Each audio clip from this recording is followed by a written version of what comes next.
પવન કઈ બાજુનો છે? પતંગની કિન્ના બાંધી ચલ ધાબે પતંગ ચગાઈએ. લહો, પિલ્લું, લંગસ્યું, શેરડી, બોર, શીંગની ચીકી, તલની ચીકી, ફિરકી, દોરી આ બધા શબ્દો સાંભળીને તમને ખ્યાલ આવી જ ગયો હશે કે આપણે ઉત્તરાયણની વાત કરવાના છે. ઉત્તરાયણનો તહેવાર આપણે કેમ મનાવીએ છીએ એ તો ઘણા લોકોને ખ્યાલ છે, અને ઉત્તરાયણના તહેવારની ઉજવણી કેમ થાય છે એ તો તમને જણાવવાની જરૂર જ નથી, કેમ કે તમે તેની ઉજવણી કરો જ છો. પણ આજે હું તમને એ જણાવીશ કે ઉત્તરાયણમાં કેમ પતંગ ચગાવાય છે, પતંગ શબ્દ ક્યાંથી આવ્યો, મકર સંક્રાંતિ અને ઉત્તરાયણ અલગ છે કે નહીં, ક્યાં કયા નામથી ઓળખાય છે ઉત્તરાયણ. ઉત્તરાયણના પર્વ સાથે સંકળાયેલી રસપ્રદ વાતો તમને આર્ટિકલમાં જાણવા મળશે. પતંગ શબ્દ ક્યાંથી આવ્યો? ઋગ્વેદમાં સૂર્ય માટે પતંગ શબ્દ વપરાયો છે. પ્રાચીન ગ્રંથો મુજબ સૂર્ય પાસે કલ્યાણ થાય છે તથા અમંગળ, દરિદ્રતા અને રોગ દૂર થાય છે. આ સમયે ઉત્તર દિશામાં પવન હોય છે. આ દિવસે પતંગ ચગાવીને દિશા નક્કી કરાય છે. ઉપરાંત આ દિવસે સૂર્ય સમક્ષ રહેવું વધુ સારું હોવાથી લોકો આખો દિવસ પતંગ ચગાવે છે અને સૂર્યના કિરણોથી પોઝિટિવિટીનો અનુભવ કરે છે. ઉત્તરાયણમાં કેમ ચગાવાય છે પતંગ? આજે ઉત્તરાયણનો પર્યાય પતંગ બની ગયો છે, પણ પતંગનો ઇતિહાસ ખૂબ જૂનો છે. ઉત્તરાયણનો ઇતિહાસ જાણવો હોય તો પતંગનો ઇતિહાસ પણ જાણવો પડે. પતંગ ચગાવવાની શરૂઆત ચીનમાં આશરે 3000 વર્ષ પહેલા થઈ હતી. પતંગ બનાવવા સિલ્કના કાપડનો ઉપયોગ કરવામાં આવ્યો હતો. ત્યારબાદ લાકડી માટે વાંસનો ઉપયોગ થયો હતો. ઇન્ડોનેશિયાની ગુફાઓમાં પણ પતંગના ચિત્રો જોવા મળ્યા છે. તે વખતે વનસ્પતિના મોટા મોટા પાંદડાઓમાંથી પતંગ બનાવવામાં આવતો હતો. પતંગની શોધ, કટોકટી, યુદ્ધ કે સંશોધન કરાઈ હતી, પરંતુ હાલના સમયમાં પતંગ ઉજણી કરવાનું સાધન બન્યું છે. પતંગનો ક્યારે કેવી રીતે થયો ઉપયોગ? એક, તમને માનવામાં નહીં આવે કે પતંગના સહારે તો ચોરી પણ થયેલી છે. જી હા, 16મી સદીમાં એક ચોર પતંગના સહારે એક કિલ્લાની ટોચ પર લગાવેલી સોનાની માછલીઓ ચોરી ગયો હતો. 2, 1984માં ચેકોસ્લોવેકિયાનો એક 15 વર્ષનો છોકરો પતંગના અને હોંગગ્લાઇડરના વૈજ્ઞાનિક નિયમોનો અભ્યાસ કરીને સામ્યવાદી શાસનની કેદમાંથી નાસી છૂટ્યો હતો. 3, 1749માં સ્કોટલેન્ડની ગ્લાસગો યુનિવર્સિટીના 2 શિક્ષકો એલેક્ઝાન્ડર મિલ્સન્ટ અને ટોમસ મેલવિલેએ 6 પતંગ એક દોરી પર ચગાવી સાથે થર્મોમીટર બાંધ્યું હતું. થર્મોમીટર બાંધી વાદળનું તાપમાન માપવાની કોશિશ કરવામાં આવી હતી. 4, એવું કહેવાય છે કે શરૂઆતમાં યુદ્ધ વખતે કે કટોકટી દરમિયાન સંદેશા મોકલાવવા, 2 સ્થળો વચ્ચેનું અંતર માપવા કે પવનની દિશા અને ઝડપ જાણવા પતંગનો ઉપયોગ થતો. 5, વૈજ્ઞાનિક સંશોધનમાં અને માણસને આકાશમાં ઉડાવવા પતંગનો ઉપયોગ થયો છે. એવું કહેવાય છે કે પશ્ચિમના દેશોમાં અને ખાસ કરીને અમેરિકામાં જે વિશાળ કદના હેંગ ગ્લાઇડરો બન્યા છે તે પતંગની સુધારેલી આવૃત્તિ છે. 6, 1900માં કોરિયા અને રશિયાના તત્કાલીન સેનાપતિઓએ દુશ્મનોની સેનાને ડરાવવા માટે પતંગ સાથે હથિયારધારી ઘોડેસવાર માણસના પૂતળા બાંધીને દુશ્મનોના વિસ્તાર તરફ ઉડાવ્યા હતા. આ પ્રયોગથી દુશ્મનોમાં ખળભળાટ ફેલાયો હતો અને તેનો લાભ પણ સેનાપતિને મળ્યો હતો. 7, 1827માં જ્યોર્જ પોકોક નામના એક અંગ્રેજે પતંગોના સહારે એક ગાડી દોડાવી હતી. 8, એક અમેરિકને 1810માં 24,000 ફૂટ ઊંચે પતંગ ચગાવીને બતાવ્યો હતો. તેના પરથી એક વૈજ્ઞાનિકે સંશોધન કરીને ઉપયોગી તારણો પણ કાઢ્યા હતા. 9, વૈજ્ઞાનિક કોડીએ તો પતંગથી ચાલતી બોટ બનાવીને ઇંગ્લિશ ચેનલ પાર કરી હતી. 10, પતંગની શોધનો દાવો કરનારા ગ્રીકો અને ચીનીઓની માન્યતા પ્રમાણે સૌપ્રથમ પતંગ હકીમલ કમાન નામના માણસે બનાવ્યો હતો. સૌપ્રથમ ચીનમાં ડ્રેગન નામનો પતંગ બનાવાયો હતો. 1, ચીન, કોરિયા અને જાપાનમાં પતંગનો ઉપયોગ જાહેર ખબર માટે કરવામાં આવતો. ક્યાં ક્યાં નામથી ઓળખાય છે સંક્રાંત?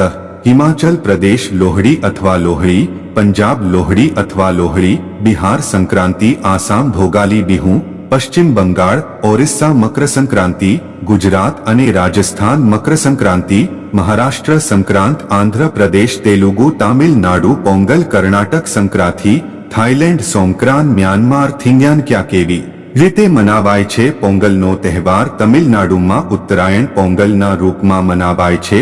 સૌર પંચાગ અનુસાર આ તહેવાર 1 જાન્યુઆરીએ આવે છે. પોંગલ ખેડૂતોનો તહેવાર છે.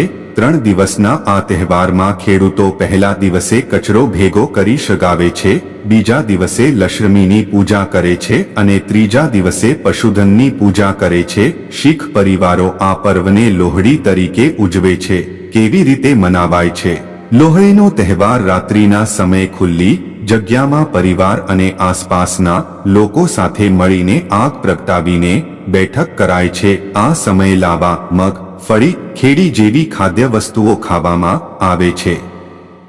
કેવી રીતે મનાવાય છે ભોગા લી બિહુ? ભોગાલી બિહુ અસમમાં મનાવવામાં આવે છે. આ સમયમાં ખેતરમાં સારો પાક ઉગે છે, જેની ઉજવણીના ભાગ રૂપે ઉલ્લાસમાં ગીતો ગાઈને આ પર્વની ઉજવણી કરાય છે. મકર સંક્રાંતિ અને ઉત્તરાયણમાં છે ફરક. સૂર્ય એક રાશિમાંથી બીજી રાશિમાં સ્થાનાંતર કરે તેને સંક્રાંતિ કહે છે.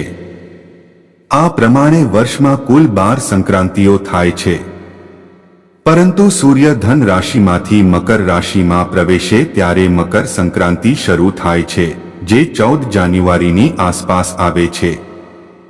ઈસ 2016ના વર્ષમાં ખગોળીય દૃષ્ટિએ મકર સંક્રાંતિ 14 જાન્યુઆરીના બદલે 15 જાન્યુઆરીના દિવસે હતી, એટલે મકર સંક્રાંતિ 14મી તારીખે હોય તેવું જરૂરી નથી, પરંતુ ઉત્તરાયણ 14 તારીખે જ મનાવવામાં આવે છે. ઉત્તરાયણનું ધાર્મિક મહત્વ. મકર સંક્રાંતિનો દિવસ જૂનું ત્યજીને નવું અપનાવવાનો છે. ગુજરાતમાં આ દિવસે ઘઉં, બાજરી કે જુવારને છડીને તેનો ખીચડો બનાવવામાં આવે છે. બહેન દીકરી તથા અન્ય લોકોને ખીચડો ખવડાવવાથી પુણ્ય મળે છે. આ ઉપરાંત ઘઉંની ધૂધરી કરીને ગાયોને ખવડાવવામાં આવે છે. ભારતના અન્ય પ્રાંતોમાં આજના દિવસે માલિક પોતાના નોકરોને અન્ન, વસ્ત્ર અને ધન વગેરે સામગ્રી દાનભેટ સ્વરૂપે આપે છે. મકર સંક્રાંતિના પછીના દિવસે પશુ પ્રાણીઓ, ખાસ તો ગાયને પણ દાન કરાય છે. નાની બાળાઓના હસ્તે પશુ, પક્ષી અને માછલીઓને ભોજન ખવડાવાય છે. આ દિવસે યાત્રા પ્રવાસ કરવો અનુચિત મનાય છે, કારણ કે આ દિવસ કુટુંબ પરિવારના મિલન અને પરિવાર માટે સમર્પણનો છે. તલથી બનેલી વસ્તુઓનું દાન કરી શકો છો. માન્યતા છે કે સૂર્યના ઉત્તરાયણ થવાથી મનુષ્યની કાર્યક્ષમતામાં વધારો થાય છે. મકર સંક્રાંતિ પર્વ ઉપર તલ અને ગોળથી બનેલી વસ્તુઓનું દાન કરવું જોઈએ. ધર્મ ગ્રંથો પ્રમાણે આ દિવસે તલનું દાન કરવાથી જાણે થયેલા પાપ દૂર તો થાય છે, સાથે જ તલ દાનથી અનેક ગણું પુણ્ય ફળ મળે છે, જેનાથી સમૃદ્ધિ અને સૌભાગ્ય વધે છે. દેવતાઓના દિવસની શરૂઆત. આ અંગે માન્યતા છે કે સૂર્યના ઉત્તરાયણ થવાથી દેવતાઓના દિવસની શરૂઆત થાય છે, જેના કારણે આ પર્વનું ખાસ મહત્વ છે. ખરમાસના કારણે 16 ડિસેમ્બરથી બંધ માંગલિક કાર્યો મકર સંક્રાંતિ પછી શરૂ થઈ જશે.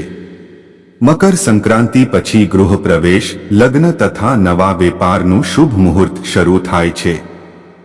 ભીષ્મ પિતામહે દેહત્યાગ માટે કેમ ઉત્તરાયણનો દિવસ જ પસંદ કર્યો હતો? માન્યતા છે કે મકર સંક્રાંતિથી સૂર્યના કિરણો સ્વાસ્થ્ય અને શાંતિ વધારે છે.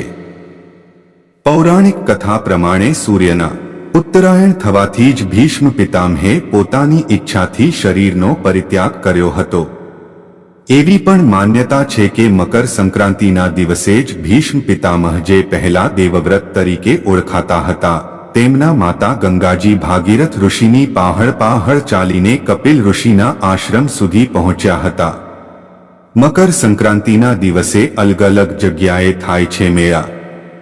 મકર સંક્રાંતિ પર ઘણા મેળાઓ યોજાય છે. ખૂબ જ પ્રખ્યાત મેળો કુંભ મેળો છે, જે દર 12 વર્ષે હરિદ્વાર, પ્રયાગરાજ, ઉજ્જૈન અને નાસિકમાં વારાફરતી યોજાય છે. માઘ મેળો એ મિની કુંભ મેળો છે, જે દર વર્ષે પ્રયાગમાં યોજાય છે. ગંગાસાગર મેળો બંગાળના ઉપસાગરને મળે છે ત્યાં યોજાય છે. કેરળના સબરીમાલામાં મકર સંક્રાંતિ ઉજવાય છે.